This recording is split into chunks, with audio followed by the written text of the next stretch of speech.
Hey YouTube, it's Rachel with a lot less of the poofy hair nonsense that was going on last time. I wanted to post my video for this week a little bit early. It's kind of going to be a bigger video, so I'll apologize for that in advance.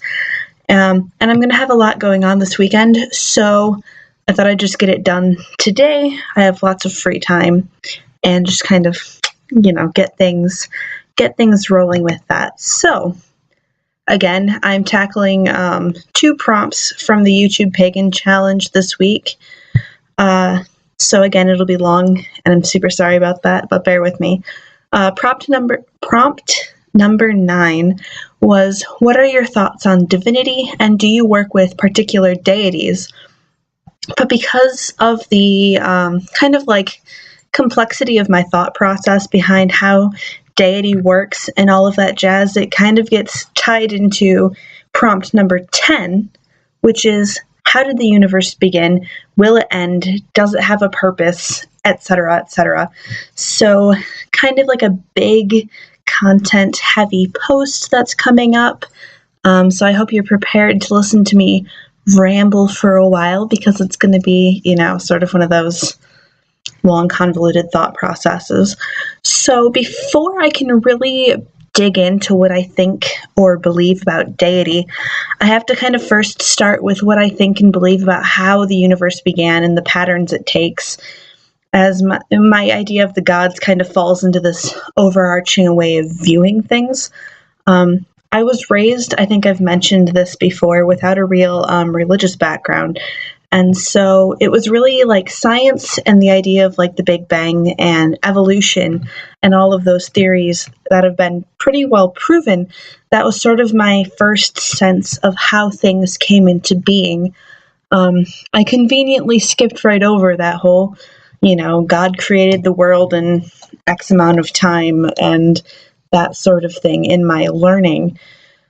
I also, when I found paganism, kind of happened upon a particular strand of paganism that doesn't really, in a technical sense, have its own creation story.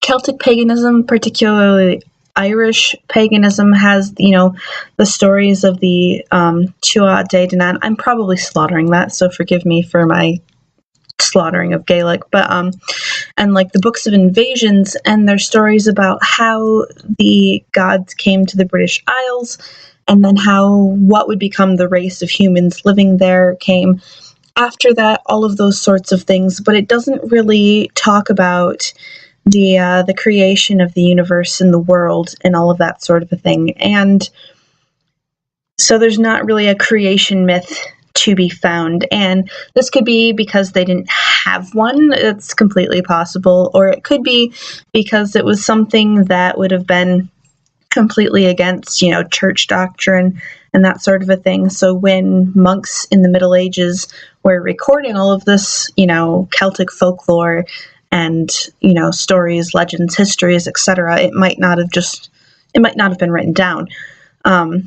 Again, we can't really say. There's not really enough of a written record about these places, about these traditions, etc., to really know. And so that kind of creates this, thing that I hadn't really thought about until, about a year or so ago, because it just was never presented. And I'd always had this idea of like, oh yes, the Big Bang happened. Life kind of just happened by this, weird patterns of the universe, and evolution occurs and that sort of sense. And there was really little thought put into it on my part as to like what role the gods played in that sense, until, like I said, about a year ago, and I was sitting down to write a post for the Pagan blog project or something like that. I'm not entirely sure off the top of my head which blogging challenge it was right now. But the topic that I'd sat down to write about was creation myths and what my beliefs and opinions on them are. And as I've said, there's really not much on the matter of Celtic creation stories. But I did stumble upon a work by Frank Mills about the Oran Mor, or the Great Melody, or the Song of Creation, insert your interpretation here. And I've realized in the preparation for this video that the article in which I'd originally read it is no longer available to view. You have to have an account on the New Order of Druids site and log in to acquire that. I did copy it down in its entirety to keep in my digital grimoire because it has, all of the links and citing resources and that kind of a thing attached to it. So I have that. And I did find a PDF copy of just his story of the Oran Mor on a World Mythology WordPress site. I will link that down below so you can read it in its entirety because I think it's really beautifully written. So my original source here is a little bit missing, but nonetheless, you can still find that story around. The important thing here is, of course, that Frank Mills is a neo-Druid, and neo-Druidry doesn't necessarily claim to have any sort of historic proof of any of the things that they're doing. Nothing here, I'm not presenting any of it as fact.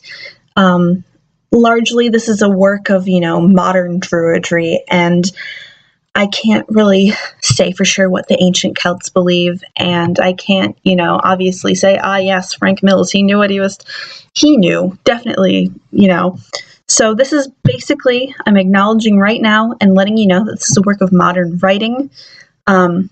It has no real historical proof that can be tied to it. However, I think it captures certain themes of Celtic spirituality, of, the continuity of life, death, rebirth, of the interwovenness of all things, in the sacredness of music, self-expression, and, that sort of thing as creation with divine forces, in the divine nature of the natural world. So I think that that's really reflected in this story that he has. And I think that it speaks to me on a level that kind of makes sense of things that we know scientifically to be true, and merging it and kind of, what is the word I'm looking for? Merging it and kind of reconciling it with more of like a spiritual or faith-based interpretation of how things came to be. So the basic premise of Mills' bit there on the Oran Mor is that he believed that the Celts saw all life and matter as an eternal interwoven system, as he says, much like the knotwork art they are famous for. His tale begins, much like the Big Bang suddenly occurring in the void of space, with a sudden burst of song in a vast darkness and silence. So already you can kind of see a parallel there. This song just suddenly out of nowhere sprang forth. And the song gained momentum, and it spiraled inward upon itself continuously and changed in its strands and melodies and created all things in existence. And that song continues on today, inspiring further creation, and is accessible to those who learn to hear it. What I understood this as when I was reading it was basically a more poetic means of understanding the ways in which matter floating about in space suddenly coalesced into stars, galaxies, planets, entire solar systems, and into life as we now know it. It's basically an interpretation of the mysterious and unknown forces of the universe that are constantly flowing and changing and working in, very specific patterns. You'll notice, spirals and different patterns in nature that kind of show up in crystal formations, plant, cellular structures, human cell structures, etc. So it's kind of like a creative and poetic interpretation of these things that we can see scientifically to be true, that certain bits of matter and that sort of a thing behave in certain patterns, and they continue to behave, and we can learn, if we only open our minds to it, how those patterns work and predict and, join in that sort of process of creation and of understanding. So basically it's this, these mysterious forces of the universe that only very few of us are attuned to, whether that's in a spiritual sense, or a scientific sense. The song, in a really kind of metaphorical sense, is the divine creative energy of the universe. The way languages and histories and storytelling traditions work, the cycle of life, death, and rebirth, etc., etc. It's all of those things. He goes further to imply that modern humanity's suffering and a lot of the, dis-ease and that sort of a thing that we feel is due to being unable to hear and connect with this song. That this cycle of creation and those forces are something that we have lost touch with, and that we can, kind of receive those gifts of inspiration and again participate in that cycle of co-creation with the divine forces of the universe and eventually become one again with it if we only learn to listen and tap into it. So that's my brief summarized version. And again, I'll provide the link down below for that entire little bit there and continue on. So you'll notice that there aren't really any named gods in that story, and really not that many mention of gods at all, just divine inspiration and the divine forces. So within Celtic mythology, and again, this might be by design of how the stories were originally told, or it may be the way they were recorded in monasteries, can't really say. Very few of the gods are actually named as gods, but rather as the original race of the Irish, or as, kings, queens, heroes, etc., that were gifted with special abilities, but they're not outright called deities. And as I was trying to kind of, come up with what it is I believed about the universe, about the gods, etc., I kind of came, to this conclusion, a couple of theories here. One, I kind of thought that the abilities of these deities, etc., in these stories sounds a lot like the sort of creative inspiration, the powers associated with, in Frank Mill's piece there, with attunement to the Aura and more. And taking that a step further, I kind of came up with two major theories. One, that the Celtic gods are kind of like people who were once alive and who were more so connected and in tune with those forces of creation, with those mysteries of the universe, as it were, and were able to kind of tap into it. And that was the source of their, sort of superhuman abilities, kind of like they were, more awakened to those mysteries of the universe and capable of using those forces to accomplish things. And basically, the continuation of their memory and their stories and these sorts of things were told by the people. And as stories go, things tend to get more aggrandized, more larger than life, more, wild with each retelling. And so it kind of became a little bit like hero worship. And I'm not trying to discredit anyone who doesn't believe this way. This is, again, all my personal gnosis. So they're it's sort of like being, I don't want to say ascended, but basically because they are remembered, because they were in touch with those mysteries of the universe and that sort of a thing, you can still call upon their influence. They still exist within that big song of creation of all that is, and can be called upon to enact, change in the universe or asked for guidance or that sort of a thing. Another theory, which is a lot less, grand and in the lines of, they once lived and now are just, floating about in the oneness with the universe, is that they're kind of just faces put on different forces within the song of creation, and that they're all very real in their own individual senses, but are essentially part of the whole.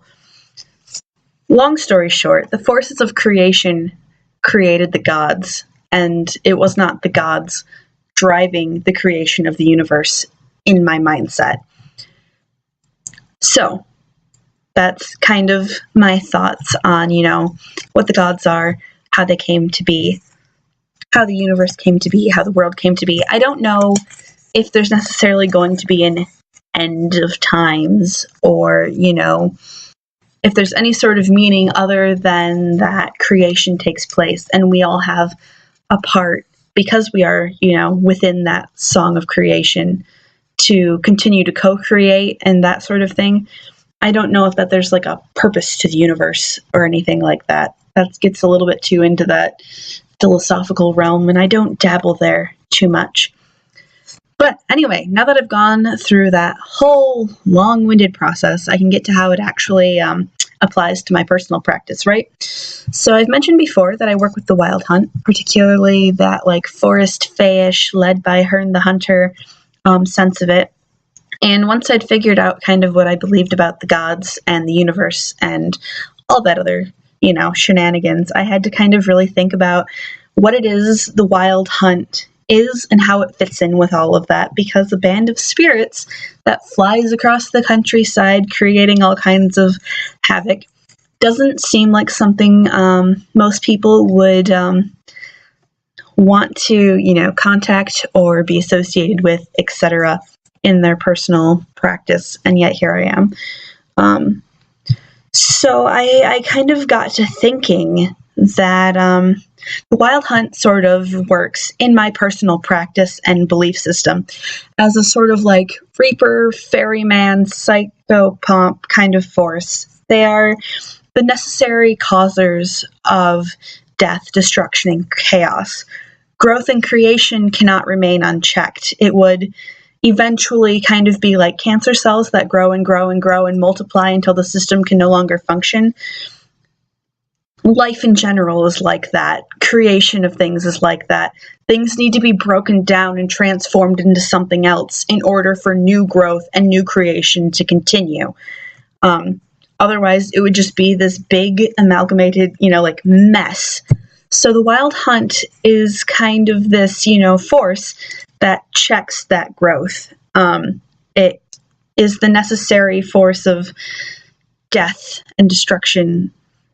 And even though they can be really terrifying, like, forces of death and destruction are, they carry the soul, they carry matter, etc., from one state of being to another. And that can be a new phase of life, a new place of living, literal death and rebirth, or, perhaps even to like return to that oneness with the song and all of that is. So they kind of exist as sort of the the anti-side of that pattern of creation. They are the force that destroys so that new creation can continue. Basically, if you want to continue thinking about it in like that musical metaphor, if a conductor, while he's, working on this song, doesn't end a musical phrase or idea, the entire composition will get muddled and chaotic as more and more and more is added to it. Eventually, you won't be able to, pick things out, and things will start to sound, those like really crunchy, dissonant chords that are like, don't know if I like that, So you have to kind of end things in order for new things to begin, and that's what the Wild Hunt does. I don't just work with deities of the hunt, though. Herne is definitely my patron deity, and the Wild Hunt and the idea of death and those cycles of transformation and, really looking at ritual, the wheel of the year, etc., as this pattern of moving from one place to a being, as rites of passage, etc. Those sorts of things are kind of my focus. They're not the only things that I work with. I have also worked quite frequently with the goddess Breed and with Caradwen. Both of them have been, in and out of my life for pretty much the entirety of my practice as, goddesses that have really inspired me. Within the last year and a half or so, the smith deity, Gavanin, has kind of come to be another deity that I work with from time to time. Other gods have made appearances here and there throughout my life. The Morrigan has come and gone a few different times throughout my practice as well. Most recently was this summer, where she gave me a few harsh lessons, and now her presence is kind of, seceded a little bit, so who knows when she'll be back, but we'll see. Odin has come and gone a few times. The god Manan and Meklir has come and gone a few times. So, I have, my main group of deities that I work with quite often, and then I have other deities that have kind of passed in and out of my practice.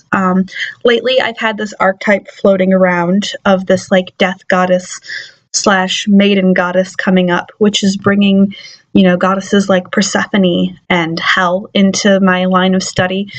So I've sort of started looking into that in my very scant free time, between classes and all of that.